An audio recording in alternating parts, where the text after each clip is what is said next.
PSG Fan TV, bonsoir à tous, bonsoir Miguel. Salut Onip. Alors, on a entendu, tu sais, des interviews de Luis Enrique disant que après ce voyage pour l'obtention des trophées de champion, ça a permis de souder cette équipe, voire relancer une nouvelle dynamisme. Est-ce que toi, tu l'as ressenti ce soir face à Saint-Etienne?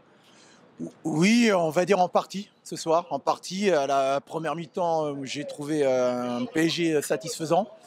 Même si on avait curieusement la possession de balle moins grande que d'habitude. Mais je suis désolé, la deuxième mi-temps, on n'existe pas. La deuxième mi-temps, il n'y a rien. Il n'y a rien.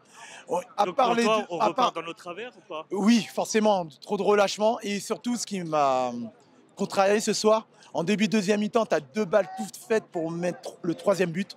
Notamment Barcola qui fait une percée sur une belle passe de Nuno Mendes. Il est tout seul.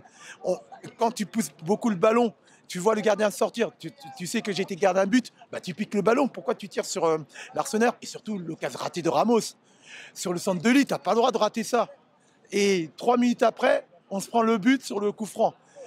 On n'est jamais à l'abri avec cette équipe du PSG cette saison, même contre une équipe qui est comme Saint-Etienne qui a beaucoup de mal. On voit que c'est une équipe qui n'est pas bonne, sincèrement. On relance, on s'est fait peur à la fin, c'est pas normal de montrer tant de fébrilité après un but encaissé et surtout ne pas avoir tué le match en début de deuxième mi-temps. C'est ça qui me contrarie. Dans un match comme ça, qui met le troisième but en début de deuxième mi-temps, pour un quart d'heure, c'est fini.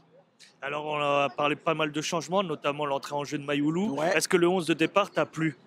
C'était une équipe expérimentale, notamment inédit au milieu de terrain. Mais je trouve que le milieu s'en est plutôt bien sorti, sincèrement. Mayoulou, j'ai beaucoup aimé son match.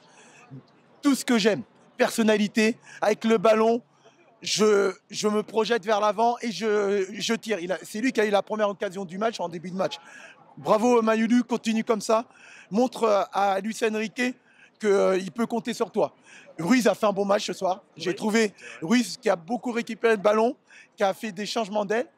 Alors Lee, j'ai trouvé première mi-temps, ça allait, mais deuxième mi-temps, il a plongé. Il a plongé.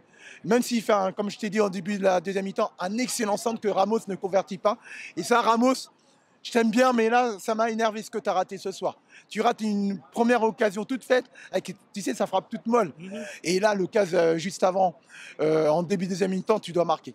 Alors, on va parler très brièvement de ce but encaissé. Voilà, ça. À ton avis, quelle a été l'erreur de cette occasion, de cette frappe?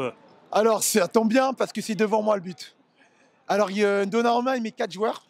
En fait, Donnarumma, il laisse le côté, tu sais où il est. Ouais. Mais le Georgien, je ne sais jamais dire son nom, Datijavili, je crois, il s'appelle comme ça. Il est malin.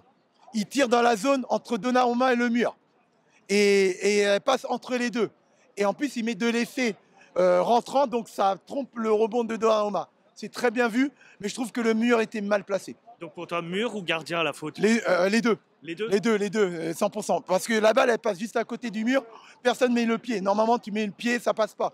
Et Donnarumma, il n'est pas très bien passé. Alors pour terminer cette interview, Et est-ce que tu as un je vais te dire, dernier est-ce que point je à peux terminer? revenir Vas-y. Et il n'y avait pas de faute sur le coup franc. Il n'y avait pas de faute. Ouais, excuse-moi. Alors dernier point pour terminer, que tu veux ajouter? Tu sais, je t'aurais dit après la fin de première mi-temps, il y avait des signes positifs pour le match dans 10 jours. Parce que pour moi, le match qui va compter au mois de janvier, c'est évidemment Manchester City. Mais le relâchement coupable de nos joueurs parisiens en deuxième mi-temps est un signe pas bon du tout dans la perspective dans le match de Ligue des Champions. Parce que contre Manchester City, il faudra jouer à 90 minutes à fond.